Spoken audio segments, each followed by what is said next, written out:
What's up, Digidestins? This is Kyle D, better known as RideMyAvatar, and today we're going to be talking none other than about the JP format, and that means that we're going to cover a few decks here and there that are popping up and kind of just doing some things. So without further ado, let's dive into the video and talk about it, shall we?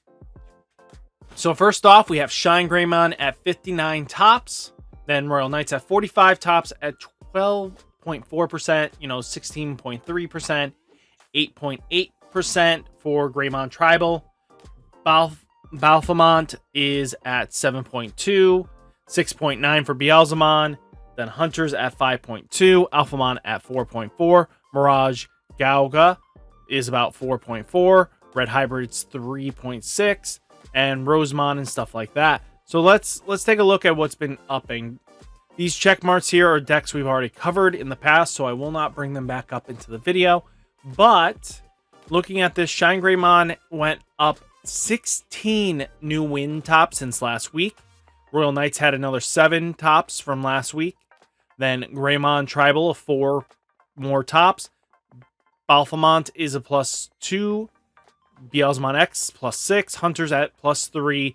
Alphamon at +2. Mirage is getting 8 tops from last week, which is incredible to see. This increase is a very nice looking way of seeing into the meta. And then Red Hybrids at 3 more new tops. Rosemon had a +5 from that 6 it was sitting at for at least 2 weeks in a row, kind of. It had a slow, steady pace, but now Rosemon is picking up in tempo. So I wouldn't be surprised if it reaches up to being number 7 by the end of its run. So let's see if it can actually reach those heights. Then we have Bellastar actually taking 4 new tops. And it's very interesting. We're going to actually cover Bellastar, So Bellastar is going to be very interesting to see. Examon as well at 2+. Bloom Hydra Quartz, another +4. Crossheart at +2. Galgamon at 1. Machine Dramon got another top. Granis got another top. Then Purple Control gets 2 more tops. And it looks like we're kind of just sticking at these one-ofs that aren't really doing much crazy shenanigans. But with now about 363 decks into this meta, we have a lot of tops to break down. So it's really interesting to see how the dynamics are. And let's see what decks I have to cover for you.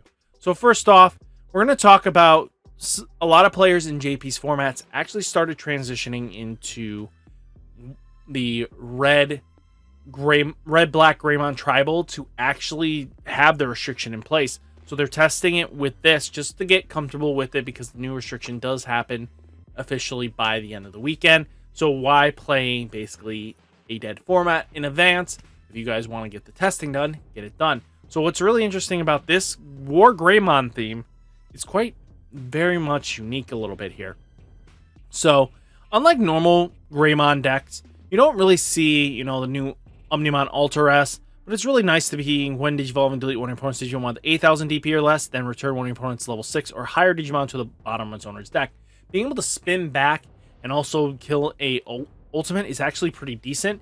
And it doesn't need the DNA Digivolve to do this, and you're not really caring about the alterns, but that's fine. You don't really care about that. It's the fact that you get to control and remove threats off of this is a very interesting tech in the deck, and I wouldn't be surprised if we see more of this, But what's really interesting to see is the amount of fireballs that you're going to be playing.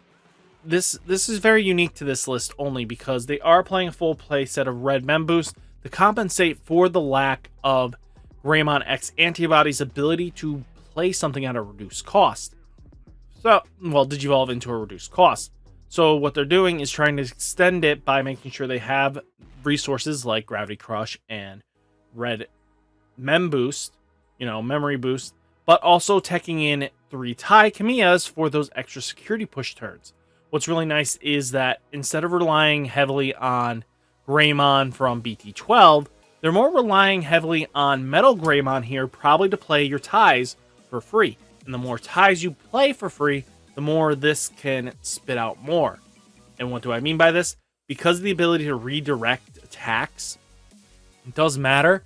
So this being able to play your ties for free, more free ties means more security checks once you get into War Greymon or this War Greymon itself, because he gains a base security +1. This thing doesn't activate security options. As long as you get into high magic numbers, which you're really not getting too crazily, you get +2000 here and a +1000 DP here. But if the push lethal turn is designed with, +2000 DP, making this 11 to 13, and then, Greymon security +1, or if you go this way and this makes it, from 13 to 14, you have a likelihood of surviving stuff. Even this War Greymon that has reboot, when the attack target is switched, unsuspend the Digimon gets at least, 2 unique situations, especially his base power +3000 DP. But what's really nice is you can also use the Metal Greymon X antibody, get that extra security check, but the +3000 DP as well. And it'll have piercing, so it can go through most things. So the numbers add up pretty quickly and get over most threats. And being able to punch with no options online for everything they got usually is enough to seal the deal. So stuff like this is good to see for information, because they're not even running X antibody. They use this for a reduced cost to make it so that this Metal Greymon, if they see this card, is a 1 cost. If not, they'll just do it for 2, which is not terrible. So stuff like that is very interesting. Well, I mean, for the 3, not 2. But stuff like that's very interesting to see. And no X antibody option at all. Then we need to take a look at Bielstar. So Bielstar is really interesting because this deck is quite interesting because it started topping some more, and I figured it would be a good way of seeing like decks that are topping a little more consistently using this information. So what I noticed in the list, first off, they have Marcus here. So, start a turn if you have memory is at 2 or less, set it to 3. But it's the fact of on play, you may suspend this Tamer. When this Tamer becomes suspended, one of your opponent's Digimon gets -3000 DP for the turn. And then if you have a Digimon with Agumon or Greymon in its name in play, gain 1 memory. So what you can take to a full advantage of is Shine Greymon Ruin Mode. So since Ruin Mode has the ability of basically when Digivolving and on deletion, all your opponent's Digimon get -5000 DP until the end of your opponent's turn, gives a small blanket effect that they're not going to really want to promote up because they're going to lose their Digimon most likely. But also, end of attack, delete all this Digimon, delete one of your opponent's Digimon, and recovery +1. Then, if you have a Tamer in play, hatch 1 Digi-Egg card to an empty space in the breeding area. So with Ruin Mode, you can just keep turboing and cycling in, really putting in some pressure because that blanket really does do some work. But I like that they are teching in Heaven's Judgment. So, activate this effect, then for each color among your Digimon you have in play, activate the effect below an additional time. So, most of the time you won't have dual colors in, but if you have Black Gato or Shine Greymon Ruin Mode, when you do your Bielstar's effect of playing a 7 cost, as long as you have Marcus out, this thing comes in and minus is 12. That's huge, especially under a Ruin Mode's effect. This can lead to your opponent being really in a bad spot. And what I like is that they use this card here to be able to basically game close finish, because Marcus will set you to 3 and popping a missed memory boost at the right time will instantly, set you up. And what do I mean by set you up? By basically making it 5 costs. This Bielstar will end up playing your Impmon for that rush game scenario that you like. And then you can use Nailbone to set up as well, because you can go Black Gato rush that way too. I like that they are playing the security Impmon, which we'll have access to soon enough. Security at the end of battle, you may play 1 purple level 3 card from your trash without paying its memory cost, then add this card to your hand.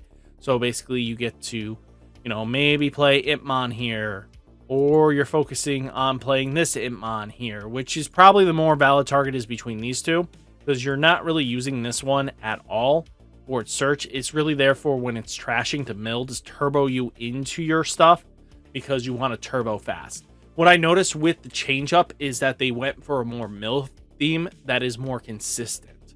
And I I like the Marcus because Marcus at least answers anything. If they hit this insecurity and they have those memory blockers or the psych bonds out, stuff like that can really ruin your game strategy. So now Marcus just laughs at that, because if they hit it insecurity, instantly he comes out, and then you basically suspend him for free and then delete that, annoying psych bond or anything like that. So stuff like this does start adding up pretty quickly. I like it. Even Impmon X Antibody has a very useful thing. By trashing one option from your hand, you may return one evil, wizard, or demon lord in its trace from your trash to your hand. What you're really just doing is to trash a card to set up, because you have a wizard at least in the cycling form. So that really does help out in, Bielstar herself. So we'll have to see how this goes forwards. I like the strategy it's going with. It's very unique, and I like the Marcus tech. It really does add in some synergy. And then, poor Cupma, just because he's a blocker is fine, but the on-play trash 2 cards from your deck can really speed you up. Because if you turbo this right and fast enough, you can apply pressure in a way that your opponent's not ready for, to be honest with you.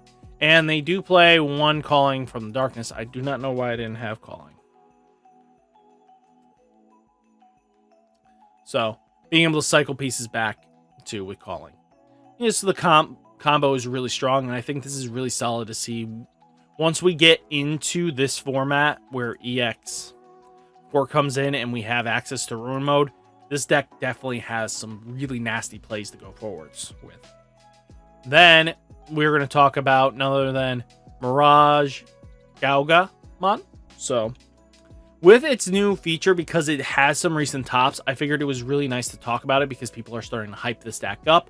Being able to use Mirage Galgaman with, his burst mode, being when Digivolving, return one of your opponent's Digimon to its owner's hand. Then for every 4 cards in your opponent's hand, gain 1 memory. This extends your plays, gets you some decent value when attacking if your opponent has 9 or more cards in their hand. By placing this card from your opponent's hand at the bottom of its owner's deck, placing cards from your opponent's hand at the bottom of the owner's deck without looking at until there's 8 or less, unsuspend this Digimon. So you get some free value out of that, but you can also use Thomas here, the 3 play cost. If your opponent has 8 or more cards in their hand, you may suspend this tamer to unsuspend one of your Digimon with Gaomon in its name. So burst mode does count in that, so you can get some couple decent swings in with him. And, using certain cards can definitely bolster your strategy. If I remember correctly, nope, that's not it. Is it this one? No. I know this one has an on-play. When attacking, both players draw the top card of their deck. This one's an on-play. This does that.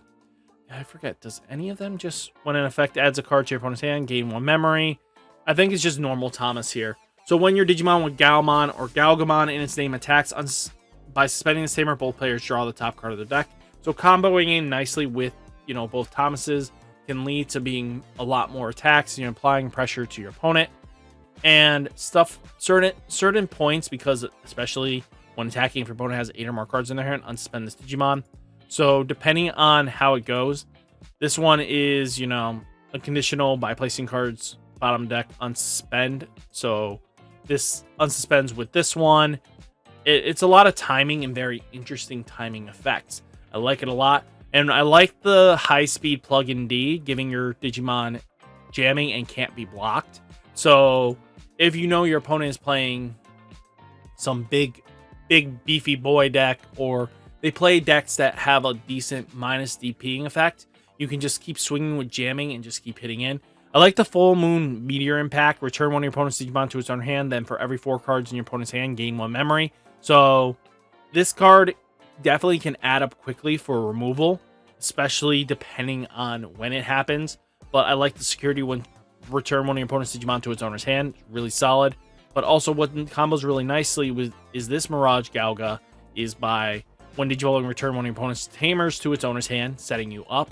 And then all turns, once per turn, when effect adds a card to your opponent's hand, you may play 1 Thomas from your hand without paying its memory cost. So basically, if they have some way of searching, if this card is out, you get a couple free Thomases out of the deal. Really useful. I think all in all, the deck has a lot of potential. And if Shine Greymon is hit, I feel like people will move over to this deck, because I feel like this is a good contender for replacing Shine Greymon's status. I feel like, yes, you do have, King Money deck that is going to be Royal Knight Yggdrasil, but this deck will definitely be in the budget-friendly range and won't break banks. So I think this has a lot of potential and usefulness, and I think this is where we're going to have to look. So guys, what did you think of this video? Let me know down in the comments. Did I cover decently here? Hit that like button, hit that subscribe button. Stay safe, stay healthy. I hopefully catch you in the next one. Peace!